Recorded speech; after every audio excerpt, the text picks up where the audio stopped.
نحمده ونصلي على رسوله الكريم۔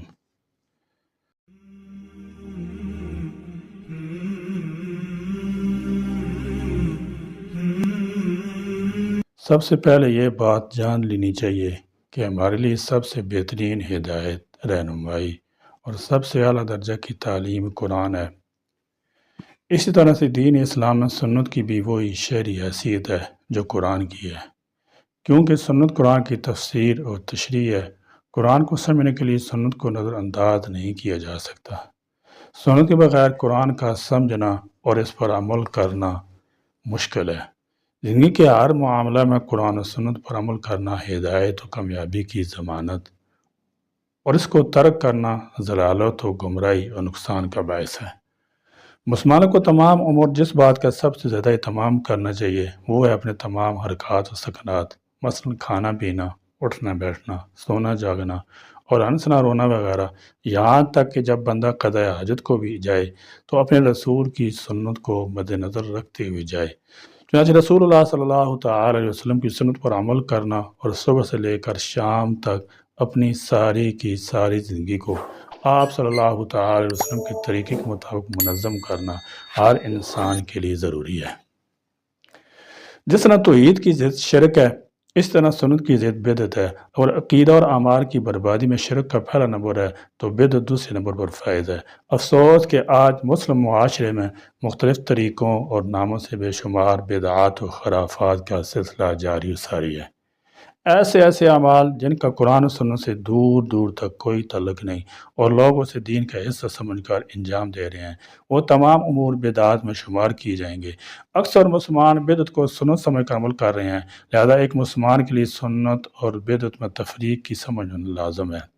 ہم مختصراً سنت اور بدعت پر تبصرہ کریں گے۔ سنت کی تعریف۔ سنت کا لغوی معنی ہوتا ہے طریقہ یا راستہ۔ شرعی اصطلاح میں سنت کا مطلب ہوتا ہے جو رسول کریم صلی اللہ تعالی علیہ وسلم کا طریقہ ہو، اس کو ہم سنت کہتے ہیں۔ سنت کی اقسام۔ سنت کی 3 قسمیں ہوتی ہیں۔ نمبر 1 سنت قولی، نمبر 2 سنت فعلی، نمبر 3 سنت تقریری۔ نمبر 1 رسول کریم صلی اللہ تعالی علیہ وسلم کا زبانی ارشاد، یعنی کہ جو بات آپ نے خود اپنی زبان سے بتلائی ہو، سکھائی ہو، وہ سنت قولی کہلاتا ہے۔ نمبر 2 رسول اکرم صلی اللہ تعالی علیہ وسلم کا عمل، یعنی کہ جو عمال آپ نے خود کیے ہوں اسے سنت فعلی کہتے ہیں۔ نمبر 3 رسول کریم صلی اللہ تعالی علیہ وسلم کی موجودگی میں جو کام کیا گیا ہو اور آپ صلی اللہ تعالی علیہ وسلم نے خاموشی فرمائی ہو، یعنی کہ فاعل کرنے والے پر کوئی نکیر یا روک ٹوک نہ کی ہو، اس کو سنت تقریری کہتے ہیں۔ رب ذوالجلال عز و جل ارشاد فرماتے ہیں، قُلْ إِن كُنتُمْ تُحِبُّونَ اللَّهَ فَاتَّبِعُونِي يُحْبِبْكُمُ اللَّهُ وَيَغْفِرْ لَكُمْ ذُنُوبَكُمْ وَاللَّهُ غَفُورٌ رَحِيمٌ۔ اے نبی، آپ کہہ دیں کہ اے لوگو، اگر تم اللہ سے محبت رکھتے ہو تو میرے فرما بردار بن جاؤ، اللہ بھی تم سے الفت رکھے گا اور وہ تمہارے گناہ معاف فرما دے گا، اور اللہ بخشنے والا بڑا مہربان ہے۔ ایک دوسرے مقام پر اللہ کا فرمان ہے، من یطع الرسول فقد اطاع اللہ، جس نے رسول کا حکم مانا گویا کہ اس نے اللہ کا حکم مانا۔ اس دار فانی میں جب کوئی بندہ کسی انسان سے محبت کرنے لگتا ہے تو اپنے محبوب کے نقش قدم پر چلنے لگتا ہے، اس کے عادات اعمال کو اپنانا شروع کر دیتا ہے، حتیٰ کہ اپنے محبوب کی محبت میں وہ ایسے کام بھی انجام دیتا ہے جو اسے ناپسند ہوں۔ تو اسی طرح سے ہر ایک مسلمان اپنے آخری نبی صلی اللہ تعالی علیہ وسلم سے محبت کرنے کا داعی ہوتا ہے۔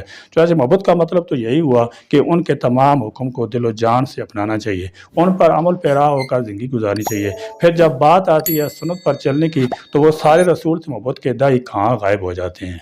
کیا 12 ربیع الاول کو آپ صلی اللہ تعالی علیہ وسلم کا جنم دن منانے کو آپ کی فرمانبرداری سمجھ لی ہے؟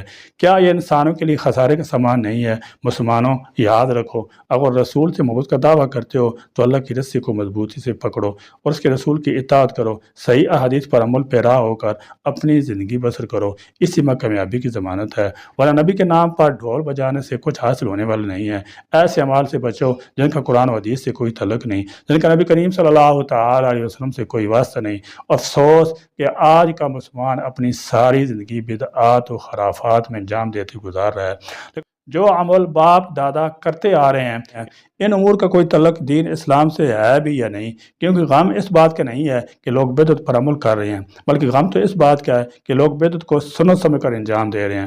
میری تمام مسلمانوں سے یہ گزارش ہے کہ اپنے اعمال کا جائزہ لیں، جو عمل آپ دین کا حصہ سمجھ کر انجام دے رہے ہیں اس کا طریقہ ہمارے نبی کریم صلی اللہ تعالی علیہ وسلم کے طریقے سے ملتا بھی ہے یا نہیں۔